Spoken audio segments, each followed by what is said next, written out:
In a prior video, I discussed several acting Oscar wins that I thought were upsets. Now I want to talk about some infamous wins that were, well, shockers. Hey, it's Michael, aka Oscar Man, and in this video, I'm going to offer my thoughts as to why the Academy might have voted in a few years where the winner was indeed a shocker. First, though, I need to say that I think the Oscars in recent years have become rather predictable, mostly because of the many precursor awards that tend to foreshadow the eventual winner. Because of this, I will delve more into Oscars past to discuss those acting wins that were, at least at the time, quite shocking. So let's get started with the one that is always talked about, and that's Judy Holiday's Best Actress win for Born Yesterday. 1950 was arguably the most competitive year ever in the Best Actress category. Simply put, all five nominees deserve to win, in my opinion. Now, if you don't think this win qualifies as a shocker, I invite you to listen to the audience's reaction when Judy Holiday's name was called. The winner is Judy Holiday. That sounded like shock to me. But how did this happen? Well, let's break things down a bit.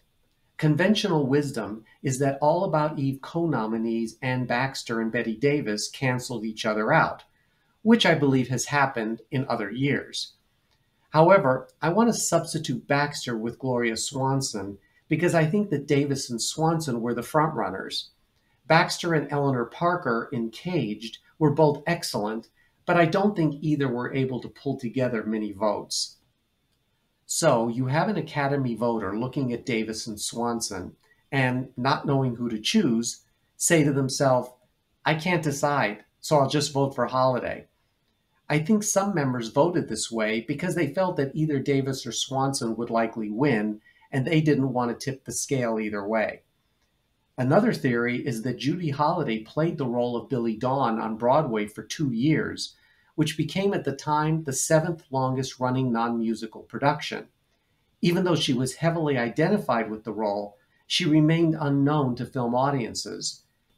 Harry Cohn, production czar of Columbia Pictures, bought the rights to Born Yesterday with the intent of starring contract player Rita Hayworth. But after seeing Holiday in Adam's Rib, Cohn relented and cast her against his better judgment.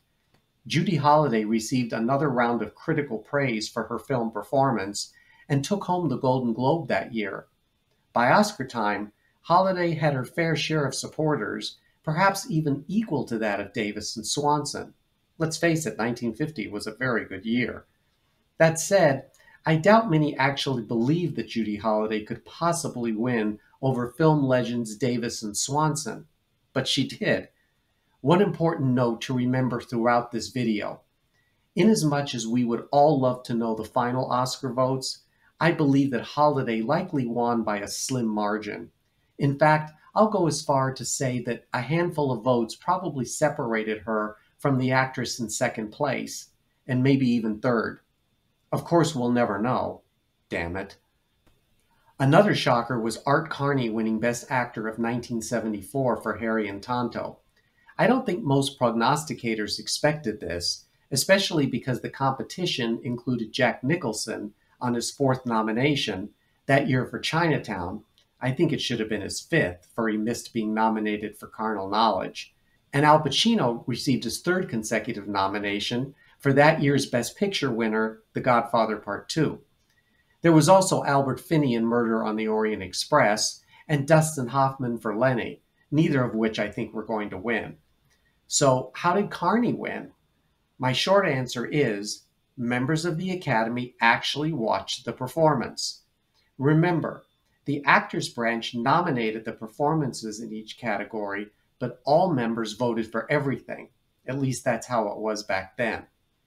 So even though the Academy was slowly inviting younger members to join, there were still a sizable amount of older voters, and they may have seen themselves in Carney's character. Also, Art Carney was an entertainment veteran. Yes, he was known mostly for his work on TV. His screen credits only consisted of 2 films at that point. But he had sentiment on his side, both for himself and for the character.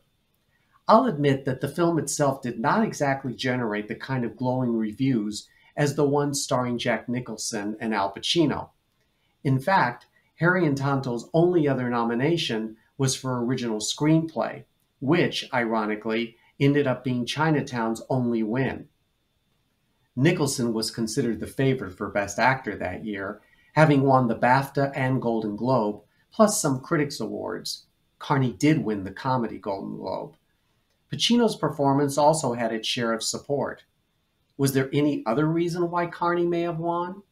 Well, as silly as it may seem, some voters might have been, like myself, cat lovers. And if you know anything about us, never count out cat people. Again, the audience's shocked response said it all. The winner is Art Carney And I think they liked the choice very much, as Art Carney became the first acting winner to receive a standing ovation. Have you seen Harry and Tonto?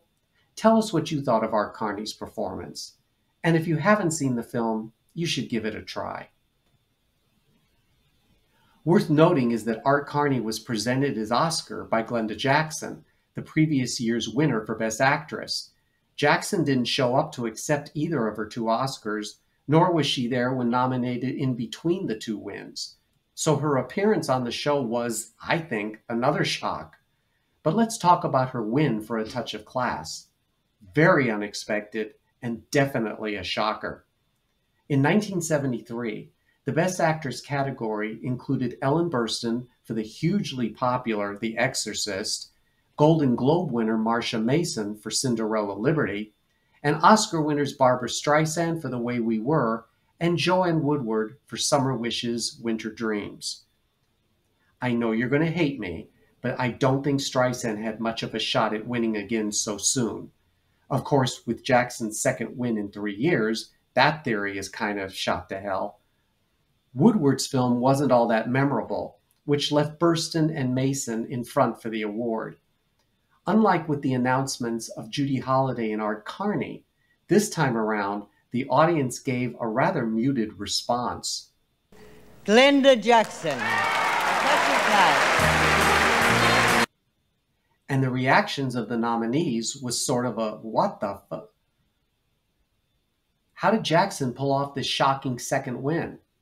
Well, for starters, while The Exorcist was the most well-known film among the group, it also had its detractors, and older Academy members may have been turned off by its controversial subject matter. The film only won 2 of its 10 nominations. Cinderella Liberty was quite the opposite. A small film, not widely seen, garnering nominations for Mason and 2 for its music. Personally, I thought James Caan's performance was the standout in the film. Mason played a prostitute, a character which the Academy traditionally loved to honor. A Touch of Class was a light sex farce, sort of a throwback to those films with Doris Day and Rock Hudson, except Glenda Jackson was no Doris Day, and George Segal was no Rock Hudson. A Touch of Class had that old-fashioned sexcapade feel to it. Unlike a lot of the films of the 1970s that actually showed the sex, A Touch of Class merely spoke about it. A battle of the genders comedy that was PG-rated safe. I think this is exactly why Jackson won. The older members went for her because the film was without controversy, and they may have been charmed by Jackson's surprising comedic performance. But in no way do I believe her win was a landslide. My guess is Burstyn and Mason were close behind. Burstyn did get her makeup award the next year, while Mason's remaining nominations came from her collaborations with her then-husband Neil Simon. Oh, and once again, it was the presenter of the award who also shocked many viewers. Oscar winner Susan Hayward made her last public appearance on the telecast, defiantly ignoring doctors' suggestions that she not appear on the show due to the cancer that was ravaging her at the time. Hayward was nothing if not a trooper, and while she reportedly relied upon co-presenter Charlton Heston to hold her up, she also held her own that night, before passing away 1 year later. Adrien Brody's win for The Pianist? Definitely a shocker.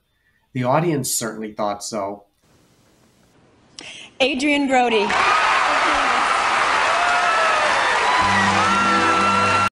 Brody remains the youngest winner in the Best Actor category. His performance in the 2002 film was widely praised. In another year, he may have been the frontrunner. But look who he was nominated against, all previous Oscar winners. While there was no clear favorite among these four, I remember at the time that no one was talking much about a Brody victory. So how did he win? Well, my theory differs from the ones I've already proposed. Unlike the other races, I don't believe this one was close. Because Brody was competing against four Oscar winners, I think his status as a relative unknown worked in his favor. The Pianist was also a critical success, and in addition to Gangs of New York, was the only performance in a film nominated for Best Picture. While Daniel Day-Lewis once again was excellent, his film became the first of three, yes, three, directed by Martin Scorsese that went 0 for 10 at the Oscars, the others being The Irishman and Killers of the Flower Moon.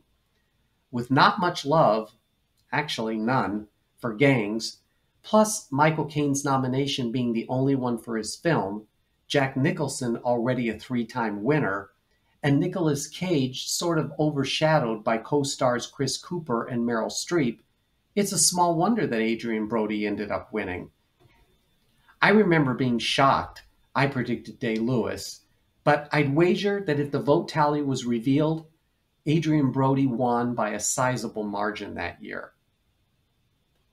Of course, everyone knows about the infamous tie between Katharine Hepburn and Barbra Streisand for Best Actress of 1968. I'll briefly recap what most are probably aware of what happened. Back in 1967, Academy President Gregory Peck made an exception to membership rules and allowed Streisand, who was working on her debut film, Funny Girl, to join the Academy early. I say early because typically one had to either be nominated first or have a minimum of 3 major film credits. Streisand matched neither of those criteria. Immediately upon joining, she became eligible to vote. So one would presume that she voted for herself in Funny Girl, thus creating the tie. This reminds us more than ever just how close the voting can be. How many times do you think a nominated performance lost by just 1 vote? There's one more shocker I want to discuss. I'm sure you know who it is. But before I do, I want to give my thanks to you for being a part of this channel. I have learned a lot from your insightful comments. Trust me, I do not profess to be an expert, and your support means a lot. Once the video has ended with a concluding remark by an Oscar winner, I would appreciate it if you would please click the like button. And if you're not a member of our community, do consider becoming a subscriber. In addition to weekly videos, there are fun daily polls where you can cast your votes. Is there a win that is considered the biggest shock in Oscar history? I don't know, but what I do know is that Marisa Tomei's Best Supporting Actress win for My Cousin Vinny is the one most often mentioned, at least on this channel. Let's review her journey to the stage at the Dorothy Chandler Pavilion. Now, before the nominations were announced for the Best of 1992, Marisa Tomei's performance did not appear in any major precursor awards, nor any major Critics Association prizes. Okay, she did win an MTV Movie Award for Breakthrough Performance, and she was nominated for an American Comedy Award. The first shock came when she was among the 5 names nominated for an Oscar. The best performance by an actress in a supporting role, the nominees are Judy Davis in Husbands and Wives, Joan Plowright in Enchanted April, Vanessa Redgrave in Howard's End, Miranda Richardson in Damage, and Marisa Tomei in My Cousin Vinny. Many, if not most people said, huh? For that film? My Cousin Vinny had been released in March of 1992, and while successful at the box office, the film was, let's say, politely received by the critics. Nearly a year later, who would remember it? Okay, said most. Whatever. Tomei hasn't got a chance. up against the likes of Judy Davis, Joan Plowright, Vanessa Redgrave, and Miranda Richardson. Please, why even show up? Judy Davis won some early awards, plus she was in a Woody Allen film, and you know his track record with supporting actresses winning Oscars. It's gotta be her. Joan Plowright got the Golden Globe and New York Film Critics, so it could be her too. Vanessa Redgrave was, well, Vanessa Redgrave. Enough said. And Miranda Richardson not only won the BAFTA, but she was in not one, but 3 films that year. So she could likely win for Damage, Enchanted April, and The Crying Game. So did these 4 nominees split the vote? Was Judy Davis's character unlikable? Plowright's role not substantial enough?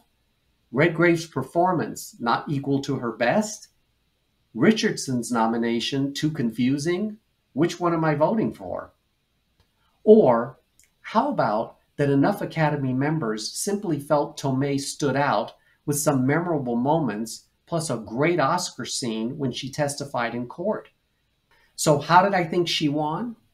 Well, a combination of indecisiveness about the other 4, love for a relative unknown with only 5 previous film credits, and perhaps a big middle finger to the conventional belief that comedies aren't taken seriously and can't compete. Add them all up, and you've got a shocking win. It's a shame that Tomei had to endure years of gossip and false rumors put forth that she really didn't win and or deserve the Oscar. I don't remember any other acting winner before or after Tomei who was faced with such negativity and doubt about the high point of her career. Of course, she received vindication with 2 more nominations, but it's this shocking win that will always be part of her acting legacy. I give Marissa Tomei a lot of credit for being self-deprecating enough to joke about it. Were you more annoyed to lose an Oscar to Jennifer Connelly or Penelope Cruz? I wasn't annoyed either. You weren't. No. Because you already had one. Yeah, kind of. Now it's time for you to share your theories about these shocking wins. Do you even think they were shocking? And if so, how did these wins happen? Which other acting Oscar performances do you think were as shocking, if not more so, than the ones mentioned here? I can't wait to read your always interesting comments. So until my next video, I'll leave you with this. Well, I'll just say what's in my heart. Ba-bump, ba-bump, ba-bump, ba-bump.